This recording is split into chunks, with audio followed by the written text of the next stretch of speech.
A story more bizarre than fiction, yet true, about a Hungarian countess who turned her castle into a human slaughterhouse in order to preserve her beauty. She killed and dismembered the innocent bodies of 650 girls to bathe in their blood. Despite the existence of documents confirming these crimes, and the discovery of trial records conducted against the countess and her accomplices in the early 17th century, some historians today cast doubt on the authenticity of these historical documents, considering them all fabricated for the purpose of settling political scores, especially with the influential family of the countess at that time. In any case, dear reader, here is the terrifying and thrilling story of the Hungarian blood countess. Elizabeth Báthory was born in Hungary in 1560, exactly 100 years after the death of her distant relative, the real Count Dracula. Her parents, George and Anna, belonged to one of the wealthiest and most prestigious families with roots in the Romanian region of Transylvania. This region was famous for its bloody history, making it a fertile ground for the emergence of vampire stories. Even today, the haunting ruins of Prince Vlad IV's castle, also known as Dracula, still stand in some parts of the area. The Báthory family held significant political influence. Elizabeth's cousin held the position of Prime Minister of Hungary, while her uncle Stephen was the King of Poland. However, alongside the leaders and great figures, the family also included some eccentric relatives. One of Elizabeth's uncles was known for his worship of Satan, and another was mentally disturbed and intellectually disabled. Additionally, one of her aunts was a witch and had unconventional sexual preferences. She was a beautiful girl who received education from the best teachers, immersing herself in the knowledge and arts of that era. She grew up as an educated woman, which was a rarity at that time, proficient in poetry and fluent in 4 languages. At the age of 15, the Countess married Count Ferenc Nadasdy, who was 10 years older than her. She moved to live with him in Szeged Castle, a remote fortress perched on the slopes of mountains. Both she and the adjacent village became subjects under the rule of the Count's family. Count Ferenc Nadasdy was a national hero in Hungary, spending a significant portion of his life fighting against the Ottoman Turks. He demonstrated his bravery and courage on the battlefield, earning the well-deserved title of the Black Knight, which was one of the highest and most esteemed titles in Hungary at that time. During her husband's absence on the battlefield and throughout 25 years of marriage, Elizabeth became accustomed to staying alone in her desolate castle. Her life became dull, so she started to pass the time by harming her maidservants or spending hours standing in front of the mirror, admiring her captivating beauty and slender figure. Eventually, boredom pushed her to take several handsome young men as lovers, to the point where she even eloped with one of them at one point. However, she returned after her husband forgave her transgressions. Let's take a little break. We would like to inform you that our channel is new, so please support us by liking the video and subscribing to the channel. Let's continue the story. Visiting her aunt was one of the pleasures that Elizabeth never missed during her husband's absence. Her aunt, Countess Clara Báthory, was known for her eccentricities and open debauchery. Perhaps Elizabeth indulged in her aunt's madness during the extravagant and depraved parties that were constantly hosted. During that time, Elizabeth also developed a keen interest in black magic and witchcraft. One of her maidservants, a true witch named Dorca, taught her the ways of astrology and sorcery. Dorca later became Elizabeth's accomplice in carrying out her heinous crimes, and it is said that she encouraged Elizabeth to engage in such atrocities. Elizabeth was a sadist who found indescribable pleasure in torturing her young maidservants. She was assisted in this task by a number of servants, including her old nurse, Ilona Jo, a servant named Vico, and her maid, Anna Darvula. Of course, her accomplice Dorca was also involved. With the help of this diabolical group, Elizabeth turned her castle into an evil place. She found endless justifications for punishing people. She would strip her victims naked and whip them mercilessly, reveling in the terror etched on their wretched faces, which gave her an irresistible ecstasy. In the year 1600, Elizabeth's husband, Count Ferenc, died, possibly due to a wound he sustained in one of the battles. After his death, the true reign of terror began. Elizabeth sent her mother-in-law and her own children outside the castle, allowing her to carry out her wicked crimes without interference. Something happened in Elizabeth's life during that period that caused her to feel anxious and grow bolder and more brutal in her crimes. At that time, she reached the age of 40 and became greatly concerned about her beauty.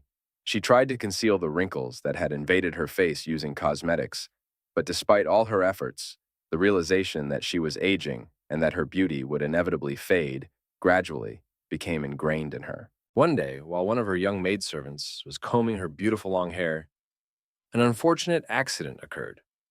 The clumsy girl unintentionally pulled a strand of her mistress's hair with some force, which angered and enraged the countess. She struck the girl on her face, causing blood to gush from the maid's nose, and a few drops of it fell onto the vengeful countess's hand.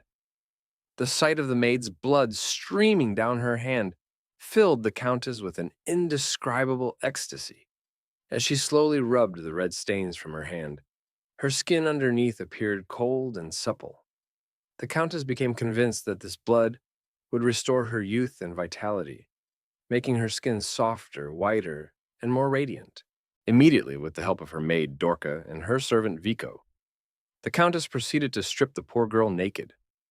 Then, she severed her arteries and suspended her over a large metal basin.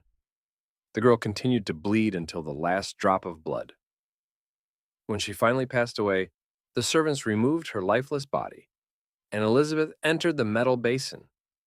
She immersed herself and bathed in the blood of the slain maid. She was now certain that she had found the optimal way to regain her youth. She had discovered that blood was the source of life.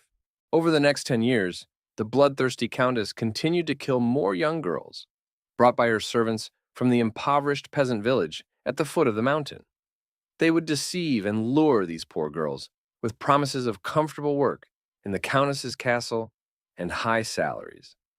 However, as soon as the trap closed around the unsuspecting girl and she stepped inside the castle of death, her footsteps became her last in life. Swiftly, she would be killed and suspended above the large metal basin, allowing the wicked lady of the castle to indulge in her daily bloody bath. At times, the countess would even resort to drinking the blood of her victims in order to attain health and prolonged youth. However, she gradually realized that the blood of the impoverished peasant girls from the village had little effect on her complexion. She yearned for a higher quality of blood and found her solution in noble girls whose families sent them to the countess's castle to learn proper behavior and etiquette for high society gatherings and events. A significant number of these noble girls met the same dark fate that had befallen the daughters of the poor peasant women before them. However, as the noble girls disappeared and the countess grew more reckless in her crimes, rumors began to spread far and wide about the fate of the missing girls from Castle Chechte. The numbers of these girls kept increasing day by day, and complaints from the nobles who had lost their daughters gradually reached the ears of the Hungarian emperor.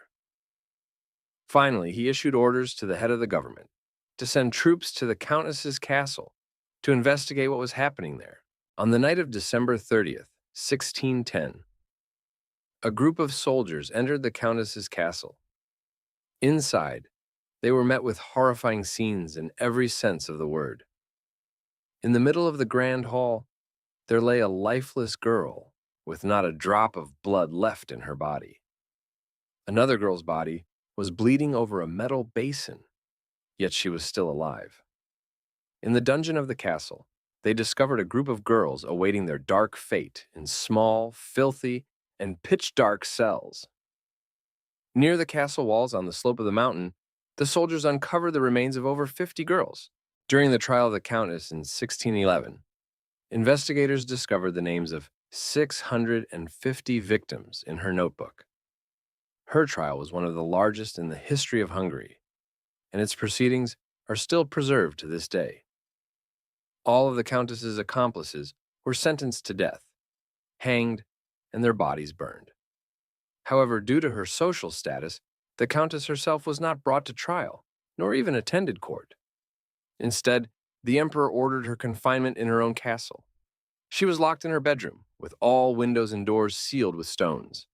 Food and water were provided to her through a small opening in the wall. In 1614, 4 years after the countess's imprisonment in her castle, her guards found her lifeless body huddled face down in the center of her domestic cell. Elizabeth Báthory, the Blood Countess, had passed away at the age of 54. In fact, there have been numerous films that have portrayed the character of Elizabeth Báthory. Often, Hollywood cinema has depicted her as a secondary character within horror and vampire-themed movies. However, there are several European films that have explored the life of the Countess as the main storyline.